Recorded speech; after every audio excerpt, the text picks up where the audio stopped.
আসসালামু আলাইকুম my dear friend, আপনারা সবাই কেমন আছেন? আমি কণ্ঠশিল্পী মোহাম্মদ মানিক মিয়া বলতেছি। ভিডিও বানানোর কোনো স্পট ভালো পাইতেছি না, তা ভাই কি করব, আসতেছি কাজে, এখন রাস্তার মধ্যে দাঁড়াই একটা ভিডিও বানাতে আছি। সবচেয়ে বড় কথা হইল আমাদের মুসলিম কান্ট্রিদের জন্য সবাই দোয়া করেন, যাতে আল্লাহ সবাইকে ভালো রাখুক। সবাই নামাজ পড়বো, কালাম পড়বো, কোরআন পড়বো। আর ইরান আর ইসরায়েল যুদ্ধ লেগে গেছে, আমরা মুসলমান সবাই ইরানের জন্য আমরা দোয়া করব, কোরআন পড়ব, নামাজ পড়ব। এই হইল কথা।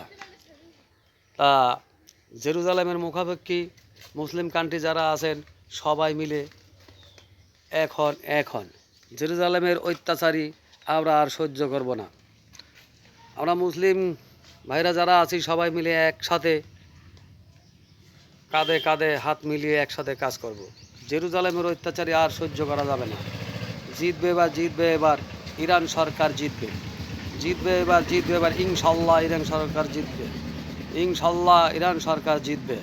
আসসালামু আলাইকুম।